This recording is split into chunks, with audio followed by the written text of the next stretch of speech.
How many of you have heard the podcast yet?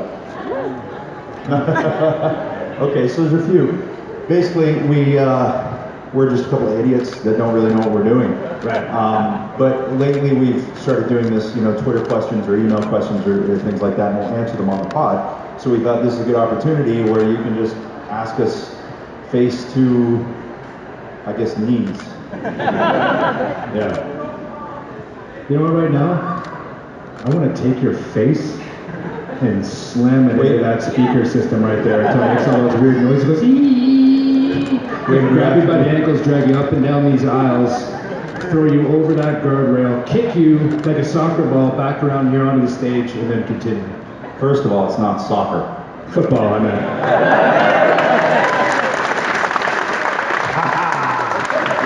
I just won that battle.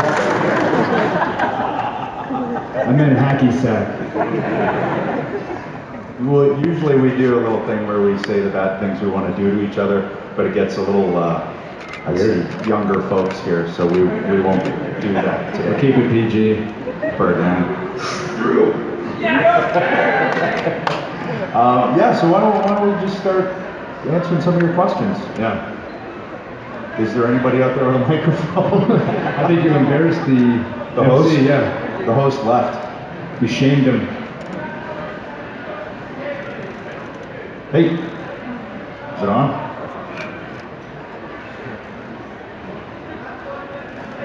We run a tight ship. Yeah.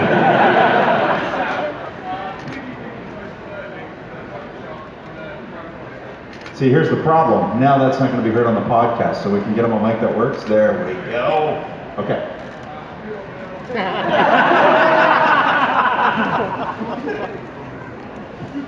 Is there a microphone that works for the folks? There we go. There you go.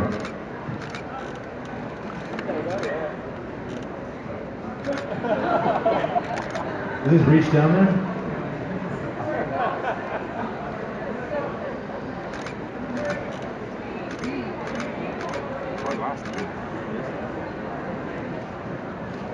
It just got awkward.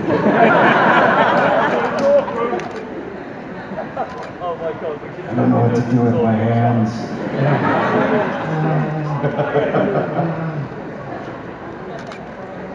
One. Hey! Maybe we should just hold one of these microphones, just have people come up and ask it, and then we have a microphone that works, no? We do that? Yeah.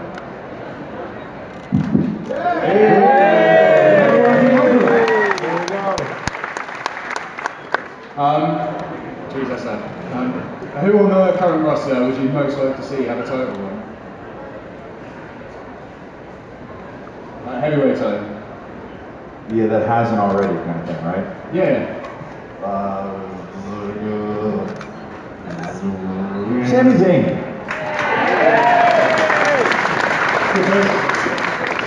I won't say Sami Zayn because he's my arch rival in fantasy hockey, so I don't want him to win at anything. I would say Balor. I'd like to see Balor have a good run. He didn't have a run though. Oh, a run with it. Yeah, but I just said he said a run. He said a run, right? A run? So people could have had it before, and I could still want to see them have it again? Balor had it for like a day. Well, because maybe I would have said AJ.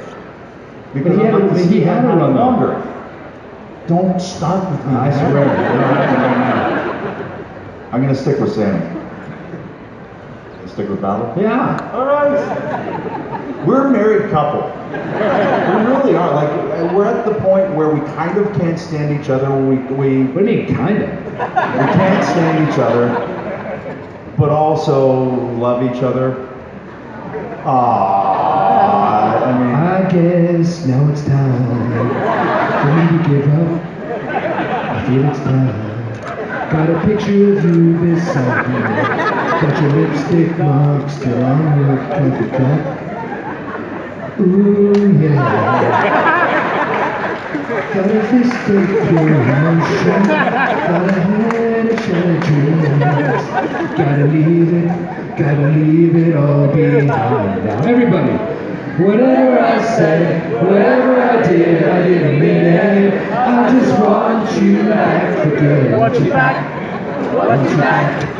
Want you back for good. I see. I don't listen to Britpop.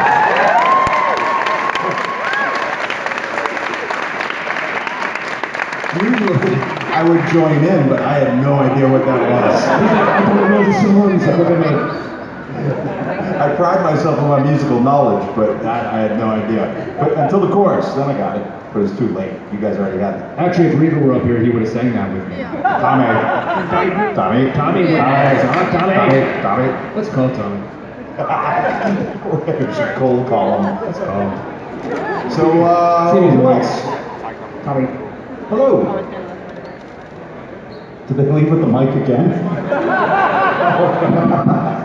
Hey guys, if Tommy answers, everybody go, Tommy. Okay. Well, let's answer this question and then you get Okay, a go treat ahead. up. All right. Hi. Edge, when are you going to release a second book? And Christian, when are you going to release one? When am I going to read one? Release.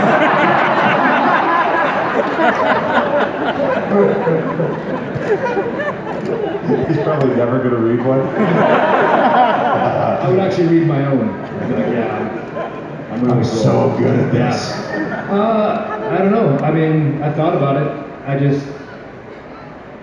just one of those kind of people like, I don't know if anybody really cares about what I have to say. I don't know. I think it'd be one of those ones where I'd have to kind of write it first and then maybe just from that say, okay, maybe it'd be worth taking to the next step after that. Maybe write it first kind of without telling anybody I was doing it, see if it was any good. So, I don't know. Something to keep, to keep in the back of the memory for sure. Basically, he's fishing for all of you to say, write a book! How many pre-sales do I have right here? I gotta collect all the money before You we got go. 5 pre-sales, brother. That's the best seller. You'd buy one. I'd expect a free one. I probably wouldn't get a free one. That's the thing. Like, Pete Gass, who was in the Mean Street Posse, he asked me to write the foreword, and I did. And he didn't send me a book. And then he's like, hey, can I come on the podcast? I was like, well, I didn't get a book. They want to promote it on our podcast. Are you still calling Tommy? I'm calling him right now. Okay. You want his number? No, you don't. It's ringing.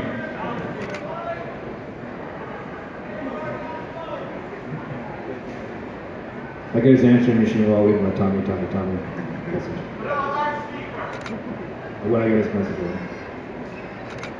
He's not answering because he sees it's Jay calling. That's the thing. This is riveting stuff for them, by the way. You can entertain him for a minute. Okay, so will I ever write another one? I got about halfway done, and then it just... Oh, really? Please record your message. When you finish recording, you may hang on or press 1 for more options. Look at them now. He's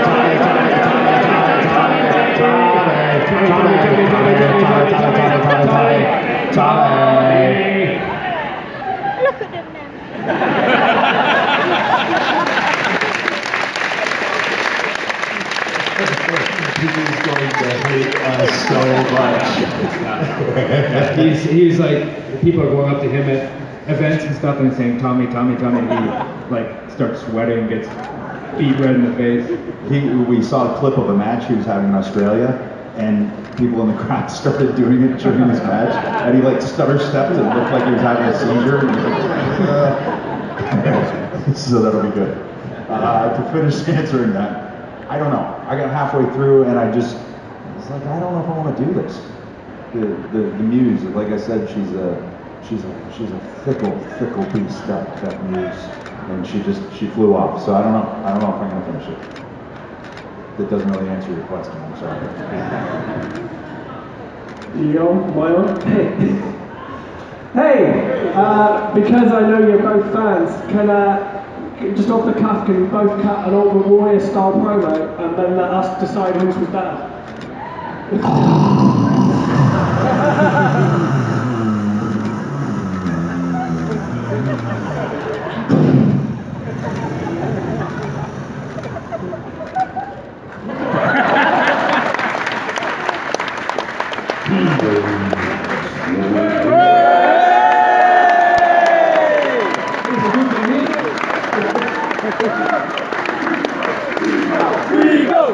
Hello,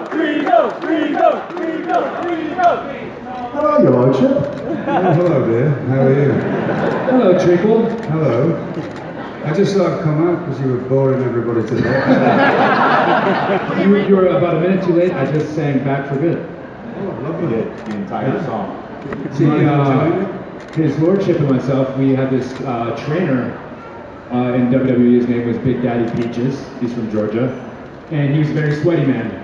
And he got nervous when people were in close proximity to him. He was very much aware of that. So we used to stand on either side of him and sing Back for Good to him, and he would just pour sweat. It would just run down his face, and he didn't know what to do.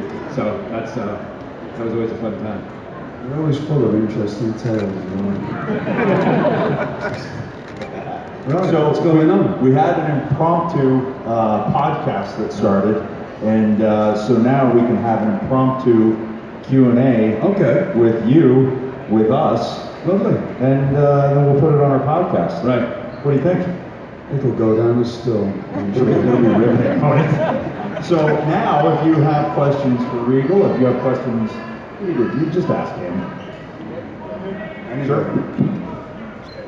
Hi, what's your favourite match of all time Ooh. That we were involved in, or just to watch? that you were involved in? Okay. Who first? I guess it's hard to. When I won the World Heavyweight Championship for the first time, because it's one of those moments that you dream about happening. I grew up a huge wrestling fan, and when I got into the business, of course, you always want to go as far as you can and reach the top, and to get there after years and years and years of hard work was very satisfying, and probably that or the ladder match with the Hardy Boys that kind of put us on the map for the very first time.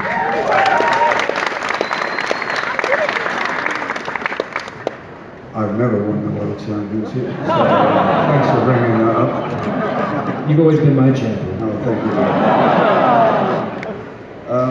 you. This will probably bore the life out of you if I tell you mine, but June 6, 1990 in Brighton, England, against my old tag partner and best friend, Robbie Brookside, is my favourite match after probably conservative estimate of about 5,000 of them. And I still remember that more than anything else. I have a tough time saying favorite because I have a lot of different ones that I look at with fond memories, and each opponent is, I love wrestling Jeff Hardy, I love wrestling Matt, I love wrestling Undertaker, Kurt Angle, these two, Rey Mysterio, all for different reasons. So it's tough to say a favorite, but in terms of the moment, it would be, Undertaker main event for the World Heavyweight Championship. We get to go on last at WrestleMania, and that's really tough to capture that feeling, So I guess if I had to pick one. Yeah, we get it. You're more over than us. Actually, that reminds me of the second favourite match was against him in Tokyo, Japan. and then there's no evidence of that apart from about a 20-second clip. And you sent me that, so then I sent a request out on the pod. If anyone can find it, they can't find it. So it's lost to history, but it's in our brain pan. So Yes. Hi. Hi. Hi, Edge, if you could spear anyone in the WWE universe, then who would you spear? Christian.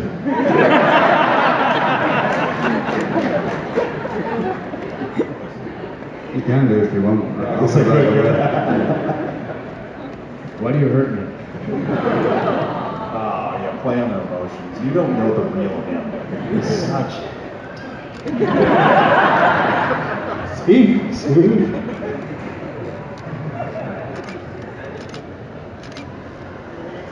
Hey. Hi. Yeah, hi. My favorite show on the network is your show. So I was just wondering when the new season starts. We don't know. we wrote it. It's just for right now. I don't know what they have in mind, budget-wise or anything like that. And now we both have other jobs that we have to do too. So it's going to be tough to cram it in. Yeah, we'll see. I do know this. It would have blown the first season out of the water. I can say that confidently. It was going to be really good. So, well, TBD, I guess, is the best way to put it, to be determined. So we'll see what happens. It was much funnier than the first season. And we would have had, time, hopefully, this time, instead of like filming 3 episodes in 3 days and, kind of flying by the seat of our pants. Hello? Hello? Hello. Hello. What is your favourite title reign? Wait, what's your favourite title reign? Favorite title reign? Yeah. When I was world champion for 2 days was magical. It's 2 days more than me. Yeah, I think world champion, the second time I had it for, I don't know, like 30 something days, but I think that, to me, and I've said this before, being recognized as world champion, whether it's for a day or for a year or whatever, I think not a lot of people get that chance. Even to get that chance is pretty special, so I think for me that would definitely be it. Probably the 1-day Intercontinental title reign or the 2-hour tag team title reign. Got beat. But you won the tag team title for 2 hours with me. I don't know. I guess probably the first world title sticks out. The first tag team titles that him and I won, because we always dreamt of doing that as kids and jumping off his parents' washing machine, pretending we were the Rockers and so that one was pretty special because it was WrestleMania. It was our first WrestleMania, and we're standing on top of a table, crammed on the 2 ladders, and it was very, very surreal and really one of those things that you dream of but you can't dream of at the same time. If that makes any sense? If you care about mine, it's mine would be the first WCW World Television title, because I got to wrestle Ricky Steamboat, which not many people of our generation can say. And sure, yeah. So you're put in '93 that you two hadn't even started wrestling. No, started in '91. Oh, did you? Oh, yeah. Right. Yeah, so I'm like kind of old. '93, but yeah. I was 20, just turned 25 then, so it was pretty. And this question I'm going to ask you, what was it? Because I wrestled Ricky, but it was very briefly in like a 6-man tag after WrestleMania. What was that like, especially at that point in his career? Unbelievable, because he was on his game then, like brilliant. I was so fortunate. Just the whole thing with me is the only reason I'm sat here today. I was born at the right time. So, being born at the right time and wanting to get into this, I came into this in this country when there was still all the greatest of the great British wrestlers left to learn from. I went to America when I was 24, and Europe and everywhere else I went when there was still all those fellas, but then I went to America and I was still, within a few months of me being there, I'm wrestling Barry Windham and then Arn Anderson and Ricky Steamboat and Ric Flair, I remember my first match against Ric Flair. I was in Cardiff, we were on tour in September of '93, and I'm like, literally like, what am I doing here? Ric Flair stood there and I'm about to wrestle him and things like that, and Ricky Steamboat, because as soon as I could watch, I never saw American wrestling until 2 years after I was already wrestling. That's hard for any of you to understand that. You could not get there was no American wrestling shown on TV. You couldn't get any tapes. The first tape I got was in 1985. And so, just magazines, you get the occasional American wrestling magazine. So I was just immersed in British wrestling. And so then all of a sudden it seemed like that, and I'm wrestling Ric Flair and I'm wrestling all these people. Because I was the last of the people that come along that got to do all that. And then, luckily for me, it just went on, and then like around you fellas and got to wrestle all that, as you have, but like you start listing all the people, and I've wrestled Antonio Inoki, which most people won't know, but like there's nobody's ever done it, there's nobody left. I was just lucky, and it's not anything to do with me. I was just born 1968, and I started at the right time, and so it's been very good for me that I can say I've done a lot of things because of that. To put that into context, Inoki fought Muhammad Ali. Yeah. And essentially the first MMA fight of all time in 1976. Which is a big deal, especially in Japan, like, so, you know, I'm known for that, because I was on his, when he retired, I was his number 7 final countdown match. Okay. So it's just weird stuff that I'm just me, right? But I've got to do that. And being born at the right time. If I'd been born 5 years later, this career would never have happened. Because the guys in England that taught me to be the style that I needed, they'd all packed in by then. It's weird. Just that being born at the right time was perfect for me. Well, he's being modest, but also being born at the right time, but we're also lifelong fans, all three of us. So I think that goes a long way to actually appreciating when you get in there with Ric Flair, or you get in there with Inoki and Ricky Steamboat, and really understand what that exactly means in our industry. So yeah, it's a good story.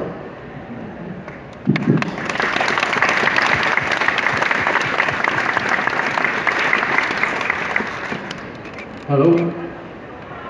Hi. Hello. Right, I know it's supposed to be PG, but do any of you have a good drinking with Ric Flair story? I do. I have lots of them. I have about 3 years worth of them. I have a great one. So I've been out on a 3-day bender in Las Vegas with Ric Flair, and I mean a serious 3-day bender. Myself, Arn Anderson, Bobby Eaton, and Ric Flair. And on the Monday, we had to drive. Well, we were going to fly, and we decided to drive from Las Vegas to Lancaster, California, which is in between Las Vegas and LA, and it's in the middle of the desert. It's a dust bowl, to be honest with you. It's just a red hot dust bowl. And we were in not a good state at all. And Rick decided, instead of flying, we were going to drive, and he went to rent a car, and there was not a good car left, and we ended up in the smallest, like, horrible car you could ever imagine, with the 4 of us all like, just in a right state. And he decides to drive, and Rick is without doubt the worst driver ever. He should never be allowed behind the wheel, but he decides to drive. And we're just driving outside of Las Vegas, and we stopped to get a sandwich. And 2 months before, he had took myself and a load of us to St. Martin in the Caribbean. He had a gym there, and he'd opened this up, and we opened the gym for him, and we did a show there, and it was nice. So we're getting a sandwich, and I'm the last one in there, and there's a TV on, and I'm watching this news show, and there's a hurricane going on somewhere, and I can see all these things blowing away, like all these buildings blowing away, and I look, it's St. Martin, where his gym's just opened. And so I get in the car, and I went, hey Rick, I've just watched your thing, and your gym's just blown away. And he went, oh no, brother. And I went, what? I didn't have any insurance. So I just start laughing, and Arn starts laughing, and Bobby starts, and I've got bits of like sandwich coming out my nose. I flip. I'm very fortunate in the fact that when I flip, some people smash things up, and I just start laughing, and to the point that I make myself ill laughing, which is a good release to have instead of getting in a lot of trouble, right? But I start laughing. So we're driving, and we just keep breaking down laughing, and he's just stone-faced, I mean, absolutely incensed. And this is 1994, so there was no cell phones then or anything. He had to keep stopping in the middle of the desert, and I mean, it's just, there's some good roads now running through the desert, but there wasn't then. And these old phone boxes, you know, and he's trying to put the wind's blowing and the sand blowing all over him, and he's just getting madder and madder and smashing the phone. And we're just killing ourselves laughing. And I've been to this place, Lancaster, the year before, and it's an outside show.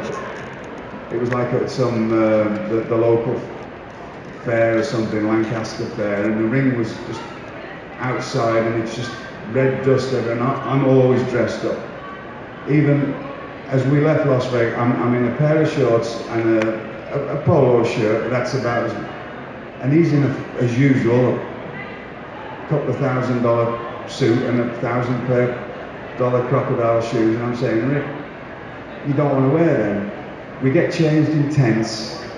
It's just red dust everywhere. You don't want to wear it. Not only is he wearing a suit, he's wearing a white suit. So there's all this going on, and it's 3-hour drive, and he's smashing phone boxes, and he just keeps looking at us with total disgust. At one point, he just went, I'm stuck in this Knox Dodge with 3 drunk lunatics and the Gila monsters, right? And he's just like, just incensed, and we get to Lancaster, and we just keep breaking down laughing. And he gets out of the car, and he went, I'm sick of you three, I'm sick of you, I'm sick of you, I'm sick of you, my life's going to hell, and all you can do is laugh. And he slams the door, and this big cloud of red dust just goes all over him, and he's stood there, and all you can see is his eyes. His hair's all red, and he's just completely covered in dust, and he just went, ah, and just run away. And that was, I didn't see for about 2 hours. He just run away. I don't know where he went, I have no idea, but that is the tame version of what happened in that 3 days. I honestly can't tell you anymore, but I should be in prison for all of it. How I got away with it, I don't know. I was also I've been there with him that many times when he's just decided to go and put his robe on and come into a bar and just take it off, and he's naked all the time. I had no idea what that was. I was there that night. There was a famous night infamous night in Germany somewhere where he was naked with his robe on, and then Hulk Hogan rode through the hotel on Harley Davidson, right into the lobby and right into the bar. There used to be a lot of crazy things went on. That's a hell of an entrance. It was an entrance, yeah. And I'm glad I got through all that, because there's a lot that didn't. But unfortunately, I can't really tell you, because it just incriminates people, and I don't like getting into it too much. But that's about the PG version anyway.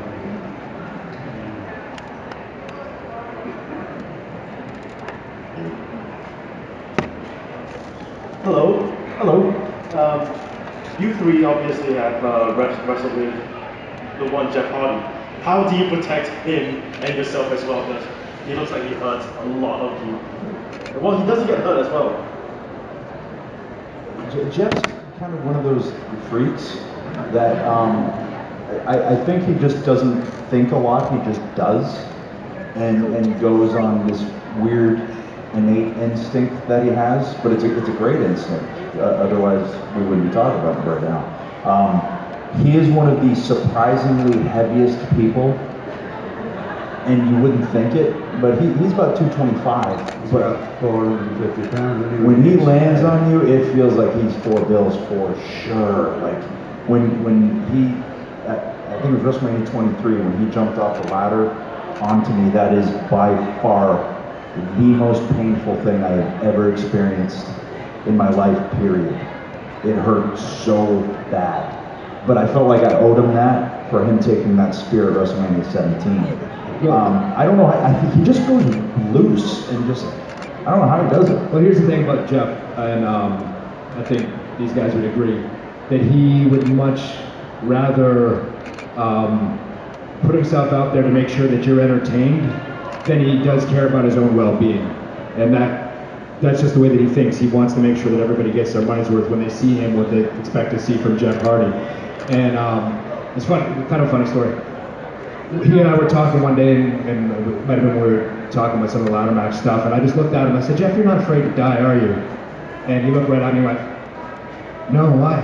And I was like, that explains a lot, okay. And, but he's I mean, you just try to have to structure things in a way that you can protect yourself as much as possible. If he has something in his head and he wants to do it, he's going to do it no matter what. That's the way he is. By the same token, though, sometimes you have to do the protecting for him and say, hey, maybe if we try it this way, instead of like falling backwards off the top of the ladder through 4 tables. Maybe we could go face first so we can see it coming, that type of stuff.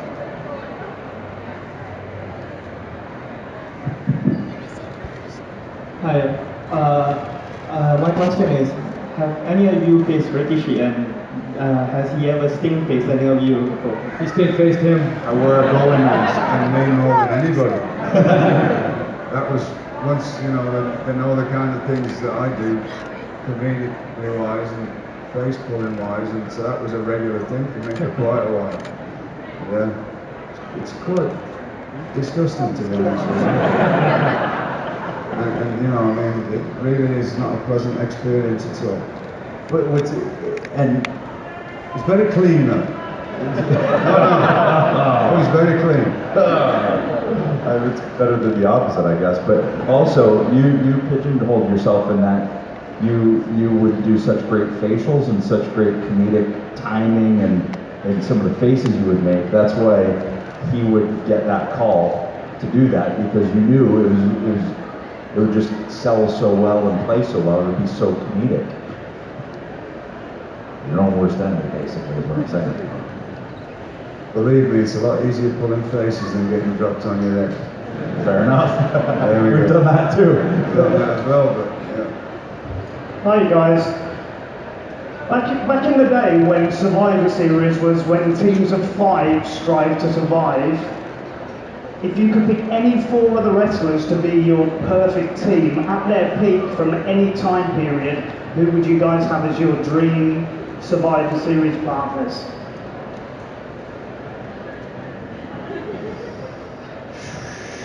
Shawn Michaels, Bret Hart, Mr. Perfect, Macho Man.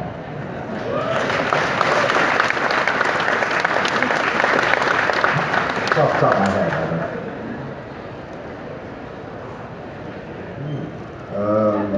Fit Finlay, Dave Taylor, Daniel Bryan, and I would say Sheamus, maybe, because everybody's going to fight to the last breath. So yeah, that would be It's a surprisingly tough question. Good question. Yeah. I would do Gilbert, Spike Dudley, Funaki, and Hornswoggle, because then I'd be the biggest guy on the team.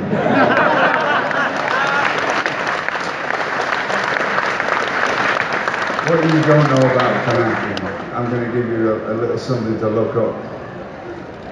There is a video on YouTube somewhere, and it's by a very famous Japanese submission wrestler called Fujiwara, who's, some of you may know, there's an armbar named after him. He is the man when it came to submission wrestling. His young boy in Japan was Funaki. And people don't know because they see that nice smiling face of Funaki and go, oh, he's nice. There's a video out there of him literally beating people within an inch of their lives. He is a fearsome wrestler. He just, nobody knows about it. And if you say anything to him, he'll go, don't tell anybody. I would have him on my team as well, believe it or not, because he's a right handful if he wants to be. And actually, when I say biggest, I should make it clear that I'd be the tallest, because I'd probably be the second heaviest if Hornswoggle was on the team. I used to have to put him to bed. I used to go and find him every night and put him to bed. It was like picking up a 600-pound kettlebell, trying to get him into bed and like rolling in there every night. God, he was heavy. You're right, guys. Just a quick question. What's probably one of the most funniest or craziest mistakes that's ever happened in a match? In the ring?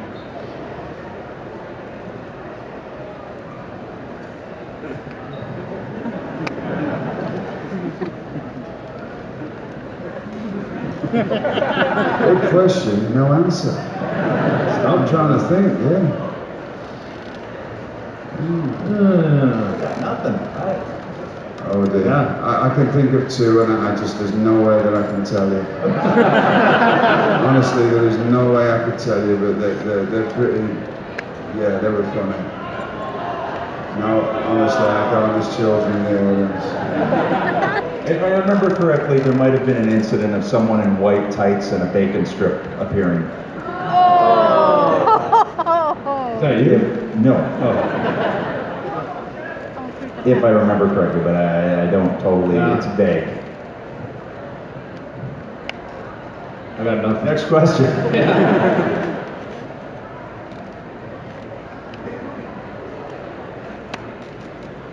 Wrestlers aren't just pigeonholed into doing wrestling now.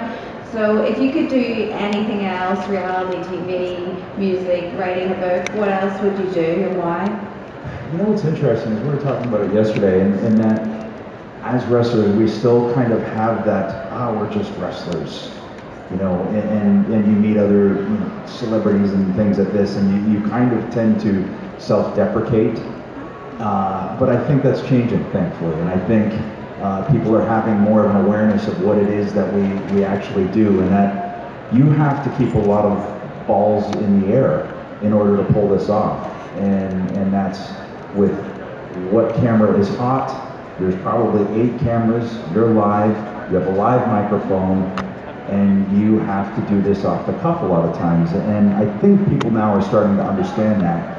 And that in turn translates into being able to go down different avenues, as you see with Dwayne, as you see with Dave, and really starting to make strides and succeed in Hollywood. I think for me, that has been really enjoyable for me now that I can't wrestle anymore.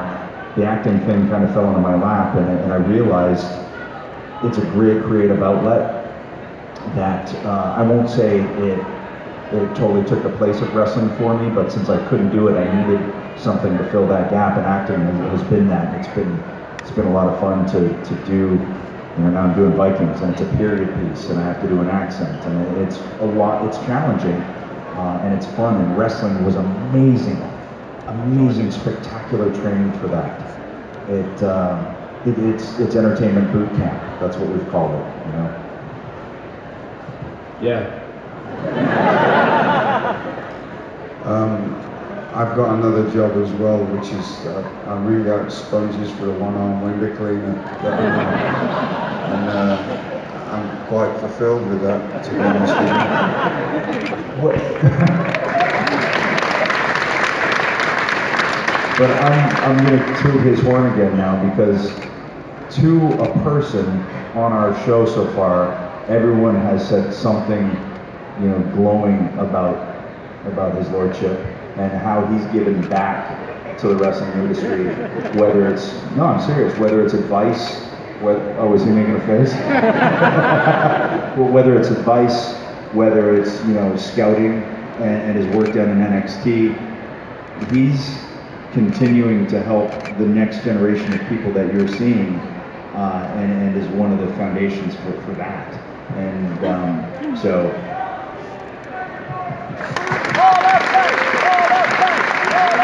He's so embarrassed right now, it's so bad. Honestly, I spent 30 years trying to create this horrible reputation that I've got, and people keep telling me things like, don't listen to a word he said, I'm rocking to the core. Thank you. So not true. One of my best friends in this industry that always stuck by my side. You don't have high aspirations for friends, do you? Because he's your best friend. Not a lot to live up to.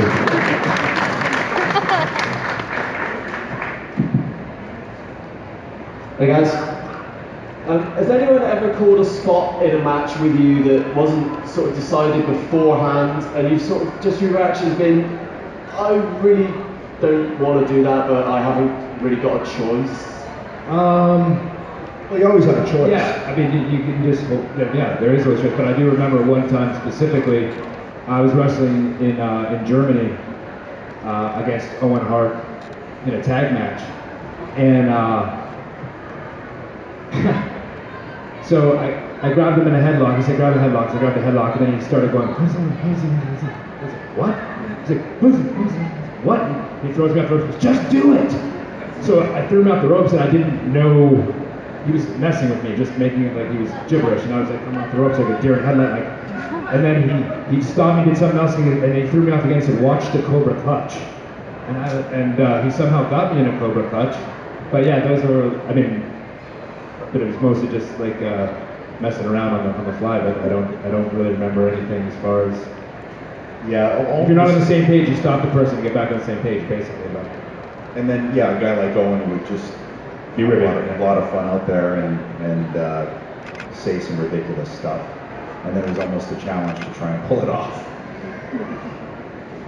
You're asking the wrong person, because I come from a time when that stuff, I don't, that's just not something I do, you know, and I go out and I just have a feel for things and I don't talk about things. Oh, that's the reason when we were wrestling, I was just going, what are you doing? What are you doing? What are you doing? Yeah, I mean, no, but it's just, you know, I've come from a different era where